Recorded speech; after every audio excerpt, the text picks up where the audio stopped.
দুজন ব্যক্তির ঘটনা পড়লাম। একজন ব্যক্তি প্রচণ্ড রকম আবেদ, প্রচুর ইবাদত করে। আপনারা জানেন ইবলিসও কিন্তু আবেদ ছিল, ইবলিস কিন্তু প্রচুর ইবাদত করেছে। এখন ওই ব্যক্তির একজন বন্ধু ছিল, এটা বানু ইসরাইলদের ঘটনা। তো সেই বন্ধু পাপী ছিল, বিভিন্ন কবিরা গুনাহ করত। আর এই আবেদ ব্যক্তি বারবার তাকে নসিহত করত, গোনা ছেড়ে দাও, তুমি পাপ করছো, গোনা ছেড়ে দাও। তখন সেই ব্যক্তি যে পাপ করছে সে বলতো যে আল্লাহ কি তোমাকে আমার রক্ষক বানিয়েছেন?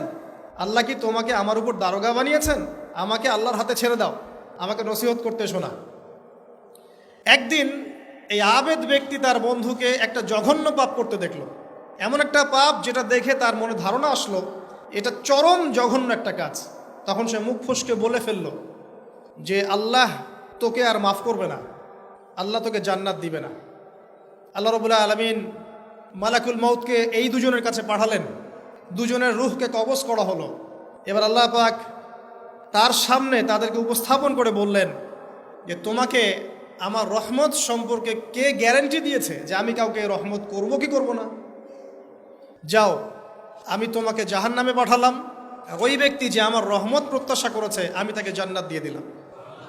দেখুন, এই হাদিসটা শুনলে মনে হয় বাহ্যিক হয়তো বা মুখের একটা কথার কারণেই সে জাহান্নামে চলে গেল। আসলে বিষয়টা এমন নয়। বিষয়টা আমি আপনাকে বোঝাচ্ছি। বিষয়টা হচ্ছে ইবলিসের মতো। ইবলিস কিন্তু শুধু মন থেকেই বলেনি যে খলাকতানি মিন নার ওয়া খলাকতাহু মিন তিন, আমি কেন তাকে সেজদা করব আদমকে? আদম তো মাটির তৈরি আর আমি তো আগুনের তৈরি। এটা ইবলিসের শুধু মৌখিক স্টেটমেন্ট ছিল না, কারণ কি ছিল? আবা ওয়াস্তাকবার, সে উদ্ধত হয়েছিল, অহংকার প্রদর্শন করেছিল। ভিতর থেকে ইন্টারনালি সে অহংকারী ছিল, সে আন্ডার এস্টিমেট করে কথাটা বলেছে, শুধু মৌখিকভাবে বলে নাই। কিন্তু ঠিক এই ব্যক্তির ঘটনা এমনই, সে মন থেকে অহংকারী হয়ে উঠেছিল, যদিও বা সে আবেদ ছিল। এখানে আমরা যারা প্র্যাকটিসিং মুসলিম হওয়ার চেষ্টা করছি, আমাদের জন্য এখানে নিদর্শন আছে। অচত নামাজ পড়েই ভেবে বসবেন না যে অনেক কিছু করে ফেলছে, এক চিল্লা দিয়ে মনে করে ফেলবেন না যে দিনের জন্য অনেক কিছু করে ফেলছে।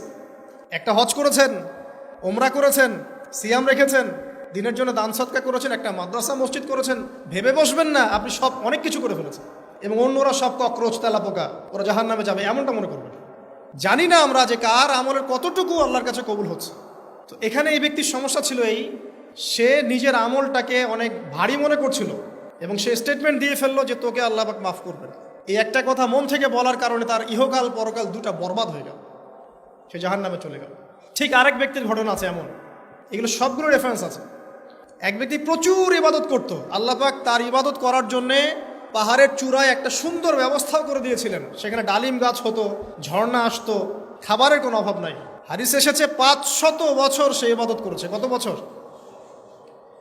কিয়ামতের মাঠে এই ব্যক্তির অবস্থা এমন হবে, তাকে জান্নাতে প্রবেশ করানোর জন্য নিয়ে যেতে বলা হবে যাও আমার রহমতে জান্নাতে চলে যাও। আল্লাহ পাক তাকে এই কথাটা বলবেন, কিন্তু এই ব্যক্তি বলবে আমার আমলের কারণে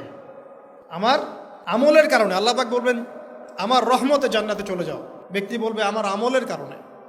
আল্লাহ রাব্বুল আলামিন তখন তাকে দেওয়া সমস্ত নেয়ামতগুলোকে এক পাল্লায় করবেন আর তার সমস্ত আমলকে আরেক পাল্লায় করবেন। তারপর দেখা যাবে আল্লাহর সমস্ত নেয়ামত তার একটা চোখের সমান হয় নাই। কথা কি বুঝতে পারছেন?